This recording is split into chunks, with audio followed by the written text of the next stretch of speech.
반갑습니다. 대기업 시청자 여러분들, 그리고 GL팜텍 주주님들. 오늘 이 GM팔텍의 기업 정보에 대해서 간략하게 알아보려고 하는데요. 현재 실적과 앞으로의 전망이 어떻게 될지, 현재 영위하고 있는 사업을 우리가 한번 눈여겨보고, 무엇보다 자회사의 신약 개발을 크게 눈여겨보시고, 포트폴리오를 어떻게 구축하는지 이런 부분이 좀 중요해 보이지 않을까 싶습니다. 오늘은 이 간략하게 이 GL팜텍의 기업 정보를 보는 부분이니까 영상 내용 참고해 주시면 감사할 것 같습니다. 죄송합니다. 기침이 나와가지고 이 GM8텍 같은 경우 이제 제약 전문 업체로 약물 전달 시스템과 이 제재 기술을 이용해서 이 계량 신약 그리고 의약품 개발, 라이센싱 등을 영위하는 사업을 주로 하고 있다라고 보시면 좋을 것 같습니다. 2018년에 이제 KGMP 보유 업체인 이 GL파마의 지분을 100% 인수하여 보시는 것처럼 이 종속회사로 편입을 하였으며 현재 ODM 사업과 그리고 GL파마의 이 호르몬 제제 생산 라인을 적극적으로 활용한 이 B2B 영업까지 사업 영역을 확대 준비 중에 있다라고 보시면 좋을 것 같아요. 보시는 것처럼 현재 이 GM팜텍의 매출 비중을 우리가 한번 다양한 제품을 볼 수가 있습니다. 이제 위험 치료제, 신경병성 통증 치료제, 그리고 일반 이약품과 전문 이약품은 리오펜과 그리고 에크노클림 다양한 부분을 우리가 볼 수 있고 또 무엇보다 이 기술료로 또 추가적인 이 수입이 지속적으로 일어나고 있다라는 것도 함께 눈여겨볼 수가 있는데요. 또 GL파마의 이 다양한 기술도 전문 의약품과 의약품, 성호르몬 제제인 이 세스코 원정 등 또 피임약을 포함한 이 경구용 성호르몬 제제인데요. 최근 이 제약사들이 여성 호르몬 제제 및 피임제의 포트폴리오도 굉장히 구축하고 있다고 합니다. 그 이유가 이제 여성들의 의식 수준이 이제 한층 올라감에 따라 이 삶의 질을 높이고자 하는 이 여성들이 증가를 하면서 이런 부분에 있어서 이 약품을 강화하고 있다. 현재 GM farm텍 또한 이런 부분 작년까지 피임약, 골다공증 치료제 그리고 외국의 오리지널 성호르몬제를 이제 성공적으로 국 제네릭 시장에 도입을 했다라고 보시면 좋을 것 같습니다. 그래서 5년을 준비해온 이 호르몬 제제 포트폴리오가 갖춰졌으므로 이제 올해 회사의 관전 포인트는 바로 여기서 제품이 어떻게 과연 나는지 우리가 이런 부분을 좀 크게 눈여겨보셔야 된다라고 말씀을 드리고 싶어요. 이 무엇보다 이 자회사 GL파마는 이 국내 제약사 중 일부만 보유한 이 호르몬제 생산 설비를 갖추고 있다라는 점을 활용해요.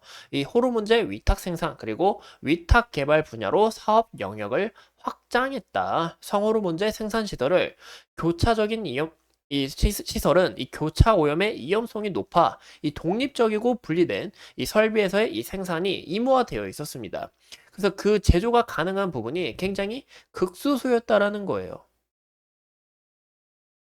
근데 이 GM팜텍은 이 주요 계약 상황에서도 28년에서 19년도 여성 호르몬제 공동 연구 개발 계약 체결 직후부터 여성 피임제 및 그리고 여성 사후 피임제 공동 개발 계약을 체결했다. 그래서 이런 피임약 분야도 지속적으로 나아가려고 준비 중에 있다라고 보시면 좋을 것 같습니다. 그래서 현재 이런 파이프라인 우리가 눈여겨볼 수가 있고 또 무엇보다 GM팜텍의 주요 매출은 이 바로 리로펜이라는 이 제품이 지속적으로 매출폭이 늘어나고 있다는 것도 우리가 함께 참고해 주시면 좋을 것 같아요.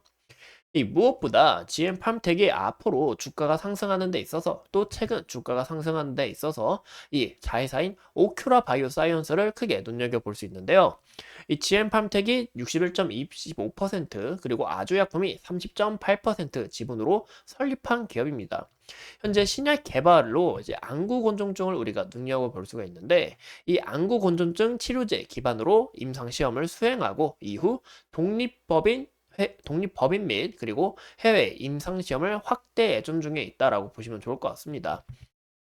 이 보시는 것처럼 우리가 실적 부분을 보면 매출액은 꾸준히 늘어나고 있지만 그만큼 적자폭도 서서히 늘어나고 있는 부분을 우리가 확인해 볼 수가 있습니다. 그 이유가 바로 주요 품목의 매출은 증가했으나 또 영업 활동을 또 비중적으로 확대를 하면서 이런 부분이 증가를 했지만 이 원부자재 가격의 인상에 따른 이 영업이익 감소와 그리고 연구개발 완료된 과제가 이제 기술 이전 계약 부분에 있어서 체결이 지연되면서 단기 순이익도 지속적으로 늘어나고 있다고 보시면 좋을 것 같습니다. 그래서 이런 부분에 있어서 이 다양한 파이프라인, 이 여성 청결제, 여성 호르몬제 이런 부분에서 실적 부분이 또 어떻게 우상향이 되는지, 올해 이 재무 구조가 어떻게 개선되는지 이런 부분이 좀 중요하다라고 볼 수가 있을 것 같아요. 무엇보다 GM팜텍 같은 경우 이 사모펀드가 이 최대 주주입니다. 이 지분 희석 가능성 해소 및 그리고 최대 주주 취득가액 대비 좀 낮은 주가다라는 것도 우리가 볼 수 있는데요. 그 이유가 이제 전환사채, 최대주 전환사채 내용을 한번 보시면 이 가격 대비 낮은 주가다라는 걸 볼 수가 있습니다. 이 보시는 것처럼 이상 제1호 사모투자 합자 자회사가 최대 주주로 등극을 하면서 이 발행했던 전환사채와 그리고 전환 우선주를 21년 12월 7일에 모두 전환을 했습니다. 이때 취득가의 전환 우선주가 897원이었어요. 현재 제5회 보시는 것처럼 5회 전환사채가 909원으로 현재 주가 보는 것처럼 1180원인데 이때 신주 발행한 이 897원보다 현 주가보다 높고, 그리고 따라서 이 최대 주주는 이 차익 실현을 위해서 주가 상승을 바라볼 수 없는 밖에 없는 구조다. 주가가 더 크게 올라가길 기대하는 부분이다라는 것도 우리가 함께 참고해 주시면 좋을 것 같습니다.